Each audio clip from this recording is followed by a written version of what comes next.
Praise the lord. ప్రియ దేవుని బిడ్డలారా, ప్రభువైన యేసుక్రీస్తు నామంలో మీ అందరికీ మా హృదయపూర్వకమైన వందనాలు తెలియపరుస్తూ ఉన్నాం. ప్రతిదినం ప్రభు వాగ్దానం అనే కార్యక్రమంలోనికి ప్రేమతో మిమ్మల్ని ఆహ్వానిస్తూ ఉన్నాం. దేవుని బిడ్డలారా, క్షేమంగా ఉన్నారా? ఈ ఉదయకాలం మీరు ప్రార్థించారా? ప్రతిరోజు ప్రార్థించండి, వాక్యం చదవండి. అనుదినం శ్రేష్టమైన వాగ్దానం ద్వారా ప్రభు మనతో మాట్లాడుతున్నారు కనుక వాగ్దానాన్ని వీక్షించండి. క్రొత్తగా చూస్తున్న వారు ఉన్నట్లయితే పాస్టర్ టి రాజు అనే మన యూట్యూబ్ ఛానల్ని మీరు ఇప్పుడే సబ్స్క్రైబ్ చేసుకోండి. మరి ఉదయకాలం దేవుడు మనకు అనుగ్రహించిన వాగ్దానాన్ని చదువుకుందాం. యెషయా గ్రంథం 54వ అధ్యాయము 17వ వచనం. నీకు విరోధముగా రూపింపబడిన ఏ ఆయుధమును వర్ధిల్లదు.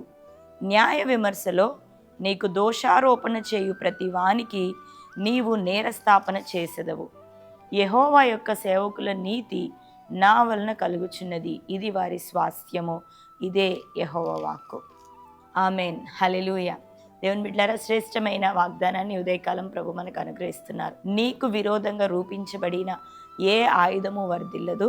నీకు దోషారోపణ చేయు ప్రతివానికి న్యాయ విమర్శలో నీవే నేరస్థాపన చేసెదవు అని ప్రభు సెలవిస్తూ ఉన్నారు. అంతేకాక యెహోవా సేవకుల నీతి నా వలన కలుగుచున్నది, ఇదే వారి స్వాస్థ్యం, ఇదే యెహోవా వాక్కు అని ప్రభు ఈరోజు మనకి వాగ్దానం ఇచ్చి మాట్లాడుతూ ఉన్నారు. అవును దేవుని బిడ్డలారా, మనం దేవునికి నమ్మకమైన వారిగా, ఆయన చిత్తాన్ని నెరవేర్చే వారిగా ఈ లోకంలో ఉంటున్నప్పుడు ఆయన కొరకు మనం బ్రతకటం నేర్చుకున్నట్లయితే, రెండోదిగా ఆయన ఏ విధంగా మనల్ని బ్రతకమని చెప్పి మరి పరిశుద్ధ గ్రంథ లేఖనాలను మనకు అనుగ్రహించి ఉంటున్నారో ఆ విధానంలో మనము కానీ జీవించగలిగితే అప్పుడు మనకు విరోధంగా రూపించబడినటువంటి ఏ ఆయుధమైనా అది వర్ధిల్లకుండునట్లుగా ప్రభువే వాటిని నిర్మూలం చేస్తాడు. మనకి ఎవరైతే దోషారోపణ చేస్తున్నారో, మన మీద ఎవరైతే నిందలను ఆరోపిస్తూ ఉన్నారో, మన మీద ఎవరైతే నెపములను చెప్తూ ఉన్నారో,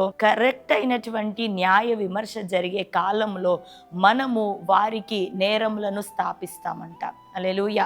అంటే వాడు వేస్తుంది నిందనే, కానీ దైవ చిత్తానుసారంగా మనం జీవించగలిగితే మనము ఏకంగా వారి మీద నేర స్థాపనని చేయగలుగుతాం. వారి నేరమును మనం రుజువుపరచగలుగుతాం, వారి దోషమును మనం రుజువుపరచగలుగుతాం. హల్లెలూయా. కాబట్టి శత్రువు లేనిపోని మాటలు మన మీద కల్పించవచ్చు, నిందలను, దూషణలను, లేకపోతే చేయనటువంటి పనులను మనకు అంటగట్టొచ్చు. కానీ మనము దైవ చిత్తానుసారంగా ఈ లోకంలో బ్రతకగలిగితే, ఉపదేశానుసారంగా మనం జీవించి నమ్మకస్తులుగా ఉండగలిగితే, మన మీద ఎన్ని రాళ్ళు వేసినా మరి మన నీతి ప్రవర్తన ద్వారా, మన యొక్క సరి అయినటువంటి మరి ఆత్మీయ జీవితం ద్వారా క్రీస్తు యేసు ప్రభువుని పునాదిగా కలిగి కట్టబడిన కట్టనవడంగా మనము కొనసాగుతూ ఉండగా ఆ యేసయ్య మన పక్షాన అద్భుతం చేయబోతున్నాడు. మన శత్రువుకి నేరస్థాపన. ఈ లోక సంబంధంగా ఏ మనుష్యులు మనకి శత్రువులు, విరోధులు కారు, కానీ ప్రజలను ప్రేరేపించే అపవాది సాతాను, వాడి యొక్క సమూహమే మన యొక్క విరోధులు, మన యొక్క శత్రువులు.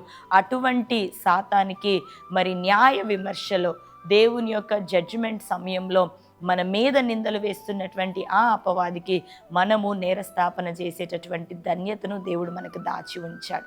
కాబట్టి క్రీస్తు యేసు అనేటటువంటి ఆ పునాది, అపోస్తలులు, ప్రవక్తలు వేసిన పునాది మీద మనం కట్టబడుతూ వాక్యానుసారంగా మనం జీవిస్తూ అగ్ని పరీక్షించే సమయంలో మన పని ఎంత మాత్రం కాలిపోయే గడ్డిగా, కొయ్యకర్రగా, చెత్తగా ఉండక మనం బంగారము, వెలగలిగిన రాళ్ళు, వెండి వంటి వారంగా కట్టబడుతూ ఉండినప్పుడు మాత్రమే దేవుడు నిశ్చయంగా మన జీవితంలో మనకు విరోధమైన ప్రతి ఆయుధాన్ని నిర్మూలం చేస్తాడు. కాబట్టి ఏ రీతిగా కట్టబడుచున్నావు, ఏ రీతిగా నీ ప్రవర్తన ఉంది, ఏ రీతిగా వాక్యాన్ని ఎంతవరకు మరి జరిగిస్తూ ఉన్నావు, ఎంతవరకు దేవుని చిత్తాన్ని లోకంలో నెరవేరుస్తూ ఉన్నావో ఒక్కసారి ఈ ఉదయకాల సమయం నిన్ను నీవు పరీక్షించుకో, స్వపరీక్ష చేసుకో. అప్పుడు మాత్రమే దేవుని యొక్క సేవకుల నీతి ఆయన వలన మనకి స్థిరపరచబడుతుంది. ఆ నీతియే మనకు స్వాస్థ్యము. అది దేవుడు మనకు అనుగ్రహిస్తున్నటువంటి వాక్కు, ఆయన యొక్క మాట. ఈ ఉదయకాలం దేవుడు నీకు ఇచ్చిన వాగ్దానం ఇదే. నీవు ప్రభువుకి నమ్మకంగా ఉండినట్లయితే నిశ్చయంగా నీకు విరోధంగా రూపించబడిన, నీకు విరోధంగా డిజైన్ అయినటువంటి ప్రతి వెపన్ని ఆయన నిర్మూలన చేస్తాడు. నీ శత్రువుకి నీవు నేరస్థాపన చేస్తావు.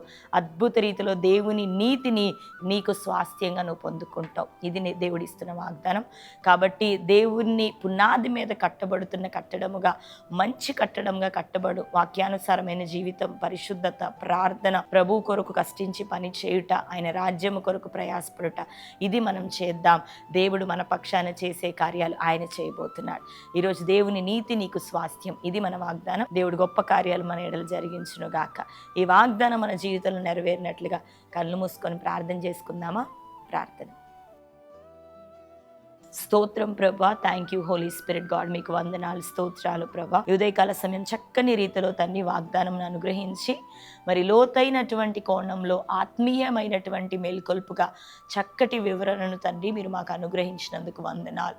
యెహోవా సేవకుల యొక్క నీతి ఏదో ప్రభా ఈరోజు మీరు మాతో మాట్లాడుతూ ఉన్నారు ప్రభా. అయ్యా, మేము వాక్యానుసారంగాను నీ ఉపదేశానుసారంగాను అయ్యా నీ చిత్తాన్ని నెరవేరుస్తూ ప్రభా నీ కొరకు ఈ లోకంలో మేము జీవించినప్పుడు ప్రభా నిశ్చయంగా మాకు విరోధంగా ఈ లోకంలో అయ్యా తండ్రి రూపించబడినటువంటి ప్రతి ఆయుధం అది నిర్మూలన చేయబడునని సెలవిచ్చావు. అది వర్ధిల్లదని ప్రభా సెలవిచ్చినావు. అంతేకాక ప్రభా మాకు న్యాయ విమర్శలో అయ్యా దోషారోపణ, నిందారోపణ చేసేటటువంటి శత్రువుకి, విరోధికి మేమే నేరస్థాపన చేయదుమని ప్రభా మాకు గొప్ప అధికారాన్ని, ఆధిక్యతను, నీ నీతినే మాకు స్వాస్థ్యంగాను ఈ ఉదయకాలం వాగ్దానం ఇస్తున్నావు ప్రభా. అయ్యా, ఈ ప్రకారం మేము జీవించడానికి సహాయం దయచేయి. ఈ రోజు వరకు లౌకిక సంబంధమైన దీవెన కొరకో, లోక సంబంధమైనటువంటి పేరు ప్రఖ్యాతుల కొరకో, ఈ జీవనం మటుక్కే అన్నట్టుగా ప్రభా క్రీస్తుని వెంబడిస్తున్న వారుగా ఉన్నట్లయితే క్షమించండి. ఈ యుగ సంబంధమైన జీవనము కొరకే కాక దీనికి మించి నిత్య రాజ్యము కొరకు ప్రభా మేము జీవించినట్లుగా మీ సహాయం మాకు అనుగ్రహించమని ఈరోజు నువ్వు ఇచ్చిన శ్రేష్టమైన వాగ్దానం నీ బిడ్డలందరి జీవితంలో నెరవేరును గాక. యెహోవా సేవకుల నీతి నీ వలనే కలుగుచున్నది, నీ వాక్యము ద్వారా కలుగుచున్నది. నిశ్చయంగా అది వారికి స్వాస్థ్యంగా నువ్వు అనుగ్రహించావు. ఈ వాగ్దానాన్ని బిడ్డలందరి జీవితంలో నెరవేర్చి గొప్ప కార్యాలు చేయమని ప్రార్థిస్తూ ఆత్మీయంగా వారు వర్ధిల్లాలి ప్రభా. ఆత్మలో వర్ధిల్లుచున్న కొలది ఇహ సంబంధమైనటువంటి ప్రతి అక్కర, వారికి ప్రాణప్రదముగా ఏవే అక్కర్లు ఉంటున్నాయో నిజముగా అట్టి అక్కర్లు తీర్చబడును గాక. అనేకమైన విషయాల్లో వారందరికీ సంపూర్ణ మారు మనసు దయచేయండి. అవసరమైనవి కొద్దివే అని సెలవిచ్చావు. వాటి మీదనే ప్రభా మరి తండ్రి వారు గురి కలిగి ఇంకా అనేకమైన అన్వాంటెడ్ ఇష్యూస్లో ప్రభా ఇన్వాల్వ్ అవ్వక నీ నీతిని, నీ రాజ్యాన్ని ప్రభా గురి కలిగి జీవించడానికి కృప చూపించండి. ఈ లౌకికంగా వారిని జ్ఞాపకం చేసుకొని మీరు తండ్రి కృపచేత వారిని ఆశీర్వదించమని, ప్రతి సమస్యలు, బలహీనతలు, ఆత్మీయంగా వారిని ఏ కోణంలో ఏ దుష్టుడు బలహీనపరుస్తున్నాడో ప్రతి బలహీనతల నుండి నీ జనులకు విడుదలేమని ప్రార్థిస్తూ ఈ దినం ప్రభా బర్త్డే, మ్యారేజ్, యానివర్సరీ సెలబ్రేట్ చేసుకుంటున్న ప్రియ బిడ్డలందరినీ దీవించండి. యెహోవా సేవకుల నీతి నీ ద్వారా కలుగుచున్న స్వాస్థ్యం ఇదిగో వారి బిడ్డలకు దయచేయబడును గాక. నీ దయా కిరీటం వారికి ధరింపు చేయమని ప్రార్థిస్తూ యేసు నామంలో ప్రార్థించి పొంది ఉంటున్నాం తండ్రి, ఆమేన్. Praise the lord. దేవుని బిడ్డలారా, చక్కటి వాగ్దానం కదా, మరొకసారి వినండి, లోతుగా దీన్ని ధ్యానించండి. ఇప్పుడే ఈ వాగ్దానం లైక్ చేసి మీకు తెలిసిన మీ బంధువులు, ప్రియులు, స్నేహితులకి అందరికీ ఈ వాగ్దానాన్ని ఇప్పుడే షేర్ చేయండి. మరి ప్రాముఖ్యమైనటువంటి ప్రకటన, ఈరోజు ఉదయకాలం 10 గంటలకు Calvary cross ministries, Ballepalli, Khammam పట్టణం, తెలంగాణ మరి మన యొక్క మందిర ఆవరణంలో 7 దినములు ఉపవాస ప్రార్థన ముగింపు సభ జరగబోతుంది. ఈ యొక్క సభలో అనేకులు ఆత్మీయంగా బలపరచబడబోతున్నారు, పరిశుద్ధాత్మ చేత నింపబడబోతున్నారు. దేవుని కొరకు మరి ఒక మంచి ఛాలెంజింగ్ లైఫ్ని మీరు పొందుకోవటానికి ఈరోజు ప్రభు మిమ్మల్ని ఇక్కడ దర్శించబోతున్నాడు. కనుక ఈ ముగింపు సభలో పాల్గొనండి. ప్రతి నెల 1వ తారీఖు జరుగుతున్నట్లుగా మరి ఈ రోజు ప్రత్యేక స్వస్థత, విడుదల, ప్రవచన, తైలాభిషేక ఆరాధన, ఆత్మీయంగాను భౌతికంగాను ఎక్కడెక్కడ బలహీనపడి ఉన్నారో అనేక విషయాల్లో నీవు స్వస్థత పొందబోతున్నావు, విడుదల పొందబోతున్నావు. తిరిగి నీ బలిపీఠము ఆత్మ మంటతో మండించబడబోతుంది, ప్రార్థన జీవితంతో నింపబడబోతున్నావు. అద్భుత కార్యాలు ఈరోజు నువ్వు పొందుకోబోతున్నావు. కాబట్టి ఈరోజు ఉదయకాలం 10 గంటలకు ప్రారంభం కాబోతున్న ఈ యొక్క సభలో, పరిచర్యలో పాల్గొనండి. మరి దేవుడు మిమ్మల్ని నడిపించి గొప్ప కార్యాలు చేయను గాక. మీరు సిద్ధపడి రండి, అనేకులకి తెలియపరచండి, నడిపించండి. God bless you. Praise the lord.